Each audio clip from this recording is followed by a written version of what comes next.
نواز شریف کو میں نے گرفتار کرایا تھا۔ میں نے پوچھا عمران خان کا بشرا بی بی سے دوسرا نکاح کب ہوا تھا؟ اون چودھری نے جواب دیا 18 فروری 2018 کو بی بی کی عدت پوری ہونے کے بعد۔ میں نے پوچھا کیا یہ نکاح بھی مفتی سعید نے پڑھایا تھا؟ یہ بولے جی ہاں، اور اس کی تصویر ہم نے 18 فروری کو نشر کی تھی۔ میں نے پوچھا لیکن نکاح نامہ کب تیار ہوا تھا؟ یہ بولے 1 جنوری 2018 کو، اور اس پر بی بی کے دستخط اور انگوٹھے کا نشان دونوں تھے۔ میں نے پوچھا کیا آپ یہ تصدیق کرتے ہیں یہ نکاح عدت کے دوران ہوا تھا اور آپ اس کے گواہ تھے؟ یہ بولے جی ہاں یہ درست ہے، اور میں اور زلفی بخاری دونوں اس کے گواہ ہیں۔ میں نے پوچھا کیا مفتی سعید کو علم تھا یہ عدت میں کسی خاتون کا نکاح پڑھا رہے ہیں؟ یہ بولے میں اس بارے میں کچھ نہیں کہہ سکتا، آپ یہ سوال مفتی سعید سے پوچھیں۔ میں نے پوچھا بشرا بی بی بنی گالہ کیسے پہنچیں؟ یہ مسکرا کر بولے یہ ہمارے قائد کی بیگم تھیں، ایک چھوٹے سے بکسے کے ساتھ بنی گالہ آئیں اور دنوں میں انہوں نے بنی گالہ پر قبضہ کر لیا۔ پرانے ملازمین ایک ایک کر کے فارغ کر دیے گئے۔ آپ نے توشہ خانہ سے متعلق ایک آڈیو سنی ہوگی، بی بی نے انعام خان کو بھی بنی گالہ سے فارغ کر دیا۔ یہ سرکاری گھر میں رہتا تھا، اس سے ایک دن میں سرکاری گھر بھی خالی کرا لیا گیا۔ جہانگیر ترین اور میں ان کی ہٹ لسٹ میں تھے۔ جہانگیر ترین کو سیاست اور پارٹی دونوں سے فارغ کر دیا گیا، جبکہ میں 17 اگست 2018 کی رات وزیر اعظم کی حلف برداری کے کارڈ تقسیم کر رہا تھا، لیکن پھر رات 1:30 بجے مجھے عمران خان کا فون آیا اور کپتان نے مجھے بتایا بشرا بی بی نے خواب میں دیکھا اگر تم حلف برداری کے دوران ایوان صدر یا وزیر اعظم ہاؤس میں نظر آئے تو نحوست ہوگی اور میں وزیر اعظم نہیں بن سکوں گا، چنانچہ تم کل کے فنکشن میں نہیں جاؤ گے۔ اور یوں میں دودھ سے مکھی کی طرح نکال دیا گیا۔ میرے بعد صرف وہ لوگ وزیر اعظم کے قریب رہے جنہیں بی بی کی منظوری حاصل ہوتی تھی۔ وزارتوں اور سیکٹریوں تک کا فیصلہ بی بی تصویریں دیکھ کر کیا کرتی تھیں۔ بہرحال قصہ مختصر، میرے کپتان نے مجھے ستمبر 2018 میں وزیر اعلیٰ پنجاب کا ایڈوائزر بنا دیا اور میں لاہور چلا گیا اور اگلے 2 سال پنجاب کو عثمان بزدار کے ہاتھوں تباہ ہوتا دیکھتا رہا۔ عثمان بزدار بیوقوف بھی تھا، نہ تجربہ کار بھی اور کرپٹ بھی۔ میرے سامنے افسر پیسے دے کر کمشنر لگتے تھے، لاہور کے ڈی سی اور آر پی او تک رقم دیتے تھے اور پوسٹنگ لیتے تھے۔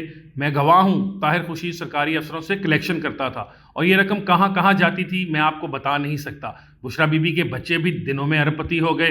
آپ ان کے اثاثے نکال کر دیکھ لیں، آپ کو ساری کہانی سمجھ آ جائے گی۔ میں نے ان سے پوچھا کیا ایک میڈیا ٹائکون سے عمران خان کی ملاقات آپ نے ارینج کرائی تھی؟ یہ بولے جی ہاں، میں نے بھی اس میں کردار ادا کیا تھا۔ عمران خان 2014 کے دھرنے کے دوران اس سے ناراض ہو گئے تھے۔ الیکشن جیتنے کے بعد یہ خان سے صلح کرنا چاہتے تھے۔ ہم لوگ حکومت میں آنے سے پہلے عمرے پر سعودی عرب گئے تھے۔ بشرا بی بی، زلفی بخاری، علیم خان اور ان کی بیگم بھی ہمارے ساتھ تھیں۔ میں نے حدود حرم میں ان کی اور عمران خان کی ملاقات کرائی۔ دونوں نے گلے شکوے کر کے اپنے دل صاف کر دیے۔ عمران خان نے انہیں دل سے معاف کر دیا، انہیں گلے بھی لگایا، لیکن پھر عمران خان نے اسی کو گرفتار کرا دیا اور اٹھا کر جیل میں بھی پھینک دیا۔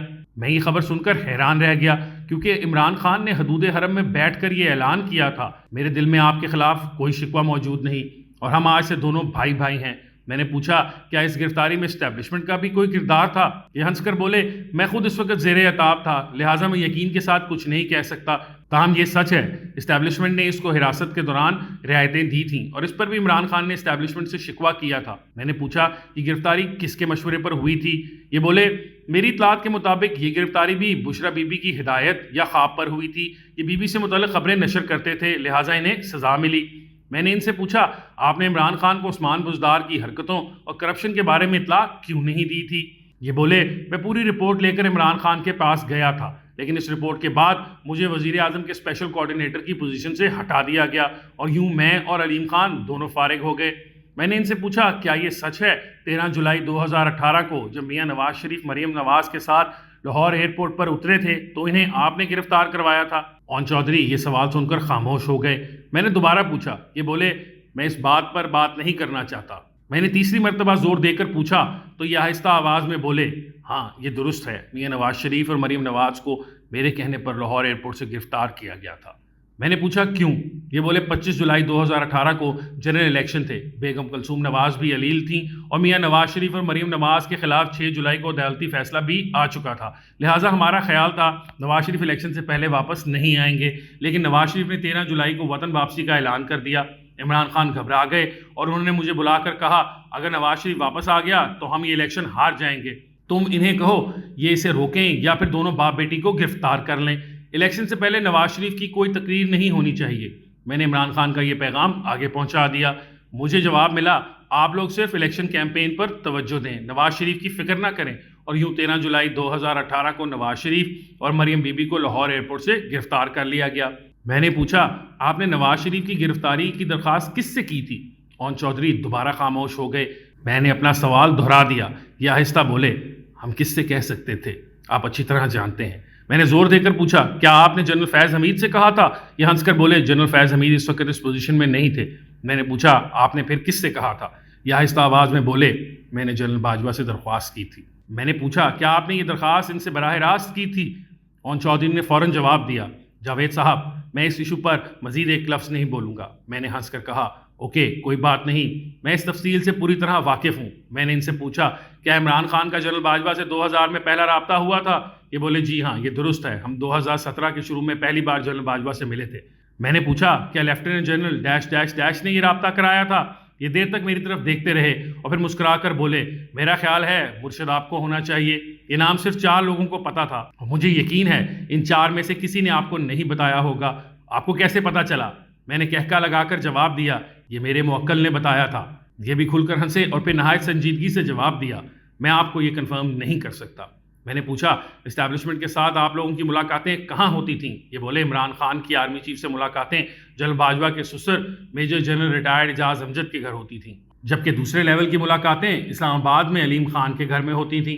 علیم خان کا گھر ہمارے قبضے میں تھا، وہ لوگ ادھر سے وہاں آ جاتے اور ہم ادھر سے وہاں چلے جاتے تھے۔ میں نے پوچھا ان ملاقاتوں کا ایجنڈا کیا ہوتا تھا؟ یہ ہنس کر بولے الیکشن، اور کیا، ہم ہر صورت الیکشن جیتنا چاہتے تھے اور ہمارے مہربان ہمیں ہر صورت الیکشن جتوانا چاہتے تھے، چنانچہ ہم وہاں الیکشن کی اسٹریٹجی بناتے تھے۔